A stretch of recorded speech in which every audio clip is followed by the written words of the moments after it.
I was raised to believe money makes people easier to understand. In my mother's family, it did the opposite. They were rich and impossible cold, calculating, miserly in ways that made every holiday feel like an audit. The only one who treated me like a person instead of an entry on a ledger was my mother's younger brother, Gerald Price. Uncle Jerry never forgot birthdays. Never let a job search go too long without a lunch and an envelope. Never missed a call when the hard days piled up. When he asked me to house sit his mountain place for 3 months while he and Aunt Linda toured Italy, it felt less like a favor and more like paying back a debt I owed to the only relative who ever showed up. I was between things: new part-time job at the hardware store, rent due, a battered Civic that whined on hills like a power tool at the end of its warranty. I tried to decline. He wouldn't hear it. "I'll cover your lost hours," he said. "I'll cover your gas and groceries. Mason, I trust you with this place more than I trust anyone." I agreed before he told me not to swim. "It's a gorgeous lake," he said, that easy Florida drawl flattening the vowels through bad Wi-Fi. "But 2 people disappeared last summer. Search went on 2 weeks. No bodies. Mason, I'm serious. Promise me. No swimming." I promised, and he added enough zeros to an upfront payment that I packed that night, left at first light, and drove switchbacks for 2 days through forests that looked too green to be real, like someone had turned the saturation up on a TV. Distant storms scraped the ridges. Deer lifted their heads as I passed. It felt like entering a postcard. I turned onto a narrow lane and saw the water first. A long green oval cut into the mountains like a bottle laid horizontal, its surface glassy under a gauze of morning mist. "Victory Lake," the sign said, hand-painted in cheerful blue. The house sat at the gentle slope of the North Shore simple lines. Cedar siding, broad windows facing the water. The only other place within sight was huge and brown, a mansion weathered down to its bones under peeling paint, yet oddly dignified with a perfect lawn and an old playground set that looked bleached by 100 summers. I found the key under one of Aunt Linda's mini clay pots and let myself into rooms that smelled like lemon oil and winter blankets. Exhaustion pressed my shoulders, but I made myself step through the sliding doors to the back lawn. The lake breathed a subtle sweetness, algae and cold stone and the tannin bite of old leaves. Dragonflies hovered in fleets, their bodies little wands of colored wire in the light. If sound had a temperature, the air was cool with it, distant water on rock. A soft insect whir, the kind of hush you don't notice in cities until you leave them. Something bubbled out on the lake. A ring smoothed outward, lapped the shore, then went still. Fish, I told myself. I napped the afternoon away on a patio chair with a fishing pole leaned against my leg. The sun slid west. Shadows lengthened across the lawn. I dozed again as the dragonflies thinned and the first frogs began their conversation. When I jerked awake, the world had gone blue-black. For a confused minute, I didn't know where I was. Then I saw the light. It moved low among the trees to my right, wavering, as if someone walked the waterline with a lantern. I crouched behind the shrubs and watched it come into the open. An old man in a dark robe shuffled across the damp grass and stopped at the shore. He held the lantern out. His free hand cupped his ear. He whistled, soft and tuneless, like coaxing a shy dog. "Come on out, old friend," he rasped. "Tell me how much longer I have to wait." The noise that answered him was not a voice so much as a voice remembered by someone who had never heard one. The lake gurgled the same words back in a broken choir of bubbles and breath, making the syllables into drowning noises. The hair prickled on my neck. The old man nodded, as if this conversation made perfect sense. He set down the lantern, lifted a plastic bag, and heaved its contents into the water. Something fed. I could not see it. I could hear it. Bones went in with wet clacks. Something tore and worried and crushed with the single-minded industry of a machine. The old man hummed to himself a lullaby, faint and familiar in its shape, if not its tune.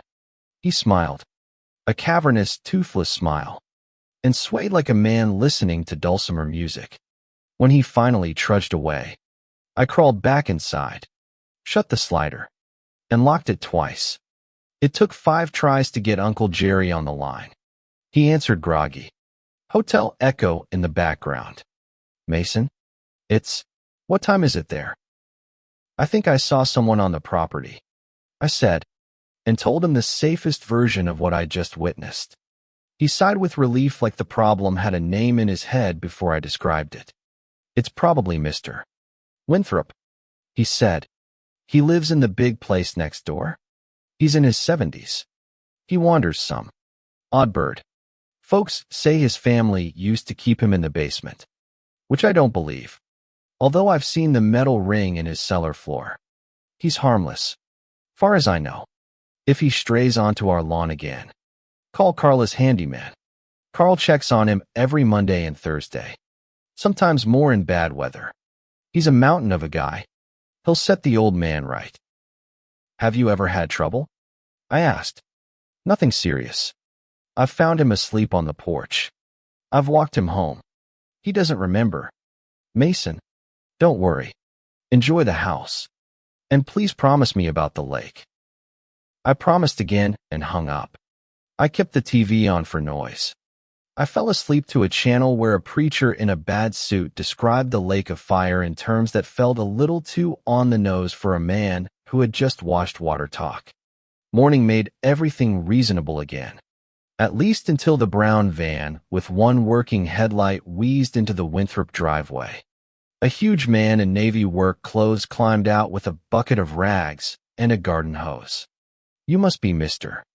Price's nephew, he said when I wandered over with a friendly wave. Name's Carl Dunn. Welcome to Victory Lake, where the bugs are polite and the old folks don't believe in privacy. He laughed in a way that made me like him immediately. His forearms were banded with old scars. He cleaned the swings with the concentration of a man who prefers tasks with clear endpoints. Why are you scrubbing a ghost playground? I asked. Because he pays me to, Carl said. He says the grandkids are coming home.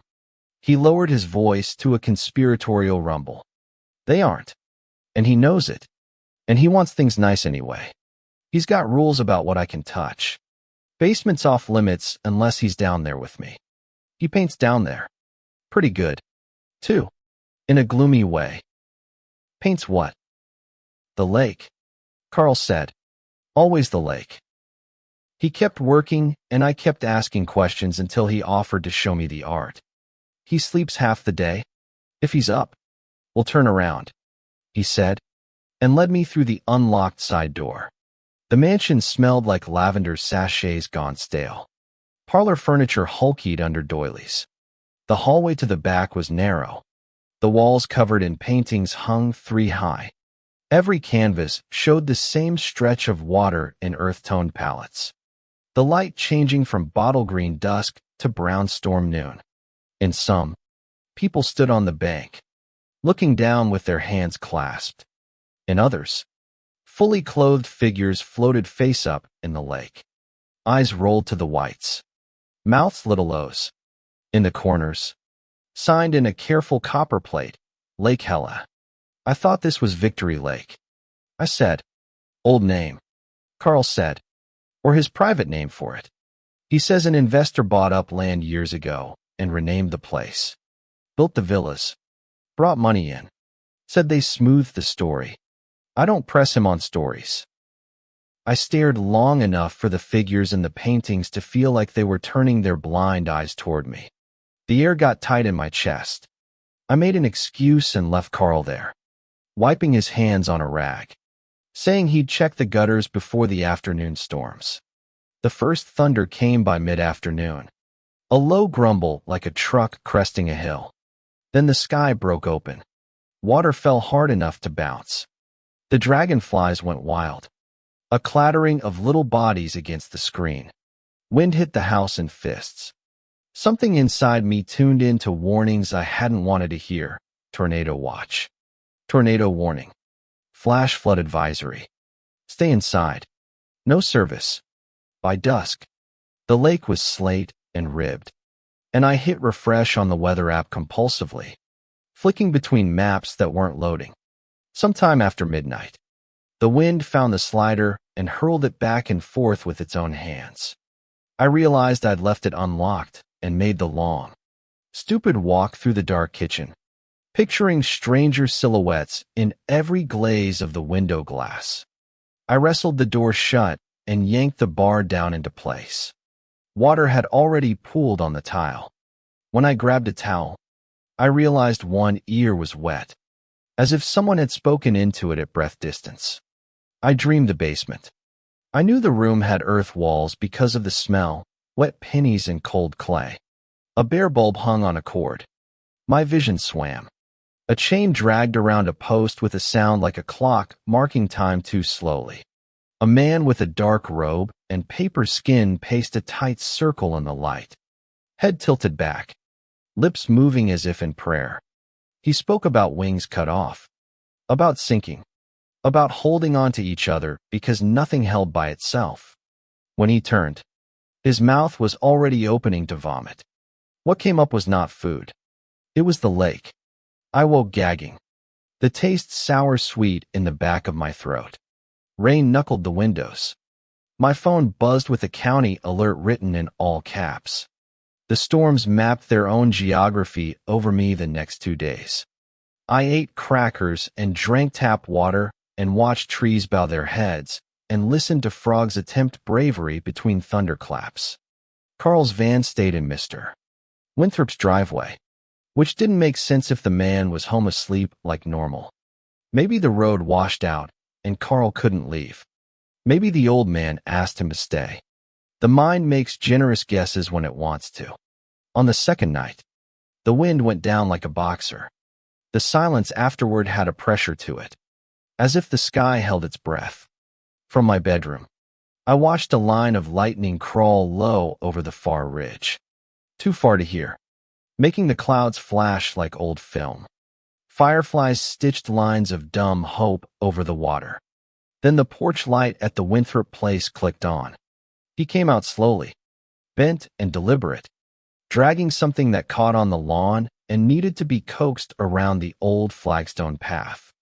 It was a body in a sheet. Whatever was inside the sheet was heavy. He talked to it as if it could hear him, his voice drifting on still air. We're almost there. It will be all right. You will be back in your place. We won't be alone. He backed the bundle to the lake, took the sheet in his hands like a man lifting a bride, and eased the form into the water. It didn't float. It went down with a rush of bubbles and a deep, immediate quiet like the house had swallowed its breath. Then the feeding began. I don't know how else to put it. Some sounds are too intimate to describe. A butcher knows the weight of meat hitting the block. A nurse knows the wet exhale of a last breath. What came out of the lake was private like that. The wet arithmetic of muscles working. Cartilage torn and crushed. It wasn't savage exactly. It was focused. Afterwards, the water went very still. Neighbor, the old man called softly, his voice bright as if the party had started. No need to hide. Come be a witness. Come be my alibi. I had thought I was invisible. He looked right at me. Shame and terror did a brief, awkward waltz in my chest. Against everything that was good for me, I stepped out of the trees and walked to the waterline, because some part of me wanted to see what miracle meant to a man like this. Hands came up. Not one pair. Not two. A dozen. Then more. Pale and slick, glistening with weed and mud. They gripped the grass as if it were a rope. Shoulders broke the surface, not perfect copies of human bodies, but a memory of them. Materials wrong in subtle ways. The voices came. Layered, a man's voice, a woman's voice, children's voices, all saying neighbor and alibi and come and stay. Not as words, but as shapes of words pushed through a mouthful of water. I stepped back. The forms tensed. They surged. I ran like a novice. Slipping. Catching myself. Losing a shoe. The lawn felt longer than it had any right to be. I made the car on luck and muscle memory. Hands slapping the hood too loud. Keys in the door. Engine coughing awake. I glanced once at the house next door. The old man stood in the open doorway. Robe dark with water. Light behind him. As if he had been standing there for hours waiting for this moment. A host with good posture. It rained again hard enough to merge the world into a single color. I drove 6 hours through it to a town at the foot of the mountain where the gas station smelled like fryer oil and bleach. I parked under a buzzing light and dialed 911. I don't remember what words I used exactly. I do remember what the woman at the other end told me. Stay where you are. A deputy is en route. We will check on the neighbor now. The call back took too long. When the phone finally lit, the voice on the other end had the calm, practiced patience of someone trained to talk drunks out of trees. Sir, we responded to the residence you identified. He said, everything appears normal. The gentleman is at home with family. Family. I repeated. Family? Yes, sir. Adult children and 2 grandchildren. I listened to him walk from his cruiser to the porch. I heard kids' laughter, saw the picture it wanted to make in my head, and refused it. The laughter had a broken gargle threaded through its middle. A glottal hitch like a swimmer breathing wrong. A woman's voice, sweet and wrong in the same way, said, Dad, don't push so hard. A man laughed. The deputy said the old man's name and thanked him for his time, and confirmed my dislike, and threatened me kindly with his tone. When he hung up, I knew what I had been trying not to know since the dragonflies first appeared in numbers too great to ignore. There are places in the world where stories survive not because they are pretty, but because they match the shape of a hole. I sat on the curb and let the heat from the engine rise into my face until it felt like a fever. I told myself to go home. Then I told myself I had no home. Then I decided I would drive back up the mountain at dawn. Because love doesn't have to be smart to be a chain. I stopped at a diner as the sky lightened. The waitress poured my coffee without asking, noticed my mud-ruined shoe, and asked if I'd hit a ditch. I lied and said yes. On the muted TV, a local morning show beamed over a forecast I already knew. Storms breaking. Clearer days ahead. A man at the counter held a paper with the real estate section open. Red circles like wounds over properties on lakes. By the time I turned onto the road to the villa, the last rags of mist were burning off the lake. The houses looked like props. The playground in the big yard next door gleamed. Carl's van was there, glossier than it had the day before, as if it had been washed carefully by new hands. I parked and walked straight to Mr. Winthrop's porch because avoidance felt silly now. Before I could knock, the door opened. He looked smaller by daylight, like a crow without context. His bathrobe was clean. His cheeks had been shaved badly, pink with razor burn. Son, he said, and I began to correct him. But he didn't mean son as a name. He meant a category of person. You came back. I needed to make sure Carl is okay, I said, and the lie caught my throat as soon as it came out. Because I could not decide whether I wanted him to be okay or I wanted him to be dead in a way that made sense. Wanting both is a problem for the soul. Carl is fine, Mr. Winthrop said. He goes fishing with the kids. He stepped aside before I could insist, and let me see the family room, the kind of room old money people make when they want you to believe there was once a lot of laughter in it. The picture window looked out on the swing set. 2 kids swung lazily, in near-perfect sync as if tied together by an invisible rope. A man stood behind them. His hands were on the chains. His hands were too clean for a man who worked with rags and gutters. The woman sat on the top stair. elbows on knees as if framed by an ad agency for a campaign called Simple Summers. Their faces were fine. Their faces were wrong. If you have ever woken from a dream and looked at a person you love and spent one fraction of 1 second unsure that they were themselves, you know the shape of this wrongness. Do you want to see the paintings? The old man asked, his voice warm with hospitality. No, I said, and he smiled like he knew I would say that. Then sit, he said. Have coffee. Explain why you called trouble down here like rain. He set a cup in front of me. It smelled like chicory and something that is not a smell and has no name. You were alone too long, he said. I could hear it in the way you walk. Men who are alone walk like they carry parcels. I'm not, I started, and he waved my denial away. You have the wrong idea about what the lake is, he said. People come here for reasons that sound noble when they say them out loud. Quiet, beauty, a place to breathe. What they want is a place where they can drop what they hold and not have it come back. The lake is obliging. It keeps what we give it. It returns what we need. I saw you carry a body, I said. You saw me carry a request, he said. He reached across the table and patted my hand like a grandfather in a commercial. His fingers were oddly cool. I had a family, he said, for a time.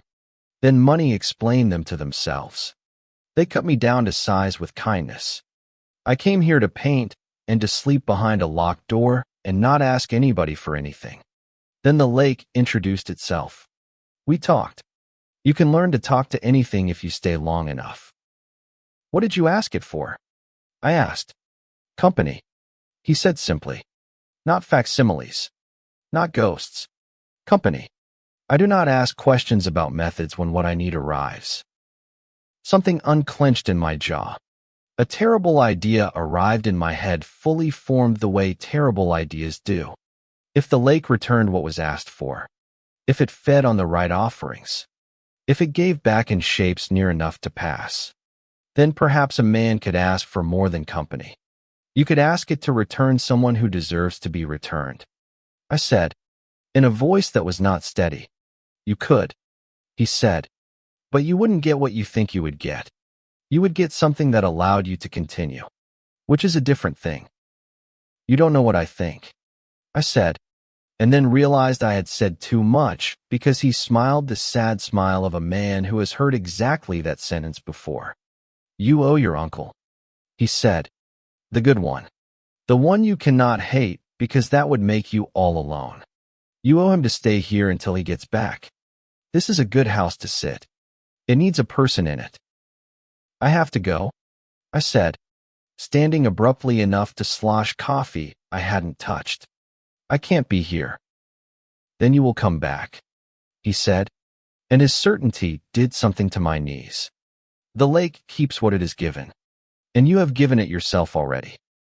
I took 3 backward steps, turned, and found myself in the hallway lined with paintings. Every face looked up from the water now. The white of their eyes had been painted in with obsessive care. Little threads of red in the corners that made the eyes damp and alive. In the bottom corner of a small canvas, the signature had been changed. Lake Hella had been crossed through. Under it was the new name in a newer hand. Victory. I left. I walked the lawn like a man re-entering gravity. I tried to think in straight lines. I failed. I sat on Uncle Jerry's back steps and counted the dragonflies until I lost count. Some were blue as laundry detergent. Some were red as veins. Some were green and black striped. And when they hovered, their wings made little walls of air. I should have packed. I should have loaded the car. I should have called someone with authority beyond a county deputy. Instead, I waited for sunset like a man waiting for his appointment. The lake, tray flat all afternoon, sprouted small dimples, as if minnows rose to kiss it. The fireflies came in a dozen at first, then 100, then so many the lawn glowed and went shadow by shadow as if lit by slow paparazzi. The Winthrop porch light snapped on. Kids laughed on the swing with that gargled joy that made my skin feel a size too small. A woman's chuckle harmonized. A man called a dog I could not see by a name I could not hear, because the lake lifted its end of the conversation and spoke the new night into shape. I did what men do when they don't want to witness something they will have to act on. I went inside. I closed the curtains and left a 2-inch gap like a coward. I turned the TV to a cooking show. I lowered the volume. I waited for the kitchen clock to click each second into an argument with the next. Sometime after midnight, when the world was at that narrow hour where a person becomes either very brave or very foolish. The back door rattled. I stood in the hall and watched the lock as if it could hold my gaze like a magnet. The handle jiggled once, twice, a third time with a touch too soft to be a human hand. Then something learned and the door opened slow. Patient, quiet as a parent checking on a child. Voices came down the hall, not loud, not threatening. Conversational in the way of people familiar with the layout of a house. Saying the room names as if trying them on for size. Living room, kitchen, bathroom, mason. They said my name like a prayer. They said my name like a man tasting the shape of a word to see if it fit in his mouth. I picked up the iron fire poker from the hearth because you pick up something. I met them in the kitchen because you meet what comes for you at a place where you know where the knives are. The first face that came around the corner wore Carl's outline, like a shirt imperfectly buttoned. The second face wore a woman's smile that might once have belonged to a person who had sat on a set of steps with her elbows on her knees and laughed at a small joke only she would ever find funny. Neighbor, they said, in chorus, and it would have been absurd if it had not been accurate. You can't be here, I said, and realized as soon as I said it that I had given them the shape of a rule. We live here, they said, and I realized rules can be rearranged. What do you want? I asked, because sometimes questions function as goodbyes. Company, they said, and made it sound so simple, so unburdened by grief and money and the way people leave you while smiling that for one small second I put the poker down. They moved quickly when I did. It is an old trick. Later, I tried to put the moments in order. Later, I tried to make them make sense. The truth is, it was very fast. The woman's hand was soft and very strong. The man's grip was cool and very firm. They did not hurt me to be cruel. They hurt me as a way to move me. They said my name again and again like a song you teach a child. I said no in every register of my voice, and then in a register I did not know I had. They guided me in bare feet across the damp lawn, and the grass stuck to my arches, and the dragonflies bounced against my shins like thrown paper clips. The lake looked small close up. The lake looked as wide as any ocean looks from a beach. He stood there at the edge, robe belted, lantern held low like a doc who knows where the wound is. Take a breath, Mr. Winthrop said kindly. You will need it. Some part of me thought, he is right. Some part thought, I will disappoint Uncle Jerry if I leave his house empty. And the thought was so dumb and so loyal that I loved myself briefly for having it. Then the water took the choice out of my hands. Cold is a word that does not fit here. Cold is a lack. This was presence. The lake did not chill. It pressed. It possessed. Hands smoothed over me. Not in malice, but in the way that new fabric smooths. The first breath underwater is not a breath. The second is a decision the body makes without permission. There is a third. After that, breath is a different phenomenon. Sound bends. Light narrows. If you expect a tunnel, you get this instead, a room. A room with walls of green and a ceiling that moves. They did not keep me there. Not all at once. They put me back and pulled me down in a timing that made sense to them.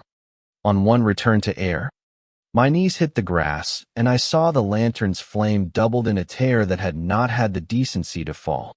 On another, I lay on my back and watched a satellite carve a tidy line across the deep.